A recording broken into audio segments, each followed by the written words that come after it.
Oke teman-teman, dalam perenungan kita kali ini yang berinspirasi dari bacaan liturgi tanggal 12 Maret 2026, kita dihadapkan pada satu tantangan. Kelihatannya sih simple, tapi ternyata dalam banget, yaitu mendengarkan. Coba deh, pernah nggak Anda melihat sesuatu yang jelas-jelas baik, tapi kok reaksi pertama Anda malah curiga? Nah, hari ini kita akan bedah sama-sama gagasan tentang hati yang keras.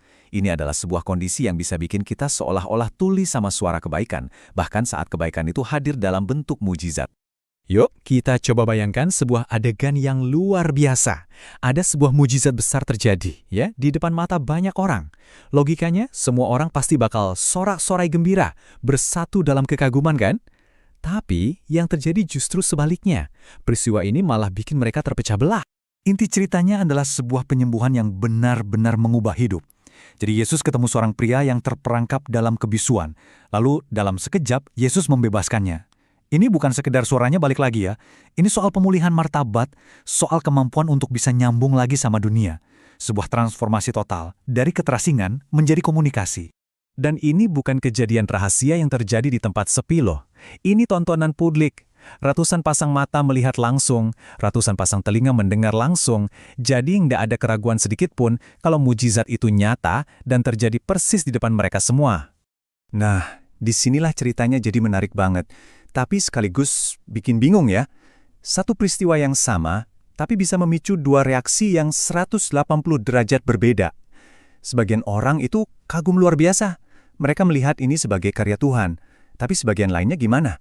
Bukannya ikut senang, mereka malah melempar tuduhan sinis, bilang kalau Yesus itu pakai kuasa gelap untuk melakukan kebaikan.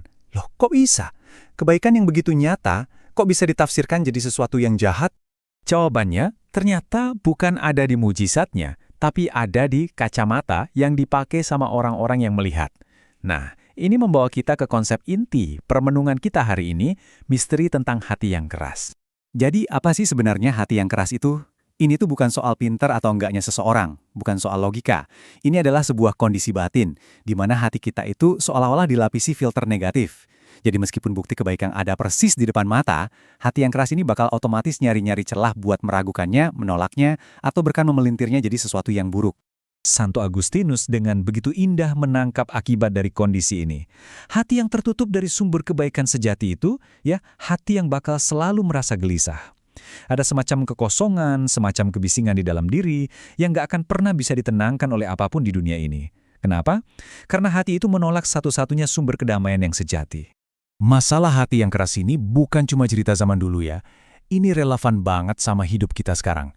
Di tengah hiruk-pikuk notifikasi, deadline, dan tuntutan hidup yang kayaknya nggak ada habisnya, sebenarnya ada satu suara lembut yang terus-menerus memanggil kita untuk didengar. Lewat Nabi Yeremia, undangan itu disampaikan dengan sangat sederhana. Dengarkanlah suaraku. Ini bukan perintah untuk melakukan sesuatu yang heboh loh. Ini cuma ajakan tulus untuk kita hening sejenak dan membuka telinga batin kita.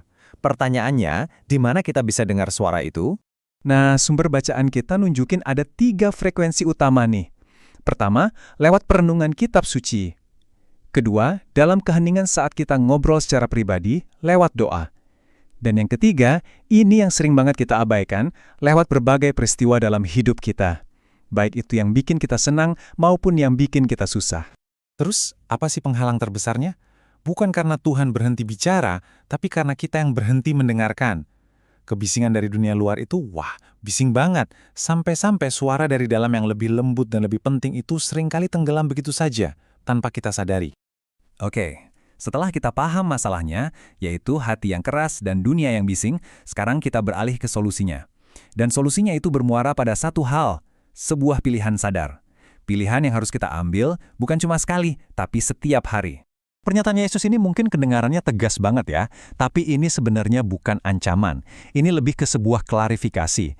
Nggak ada tuh yang namanya posisi netral dalam perjalanan iman. Setiap pilihan kita, bahkan pilihan untuk cuek sekalipun, secara aktif membawa kita ke satu arah, entah pelan-pelan mendekat kepadanya atau tanpa sadar menjauh darinya. Nah, masa Prapaskah ini adalah waktu yang pas banget untuk kita melatih pilihan ini secara nyata. Dan caranya nggak perlu yang ribet-ribet kok, cukup dengan 3 tindakan sederhana.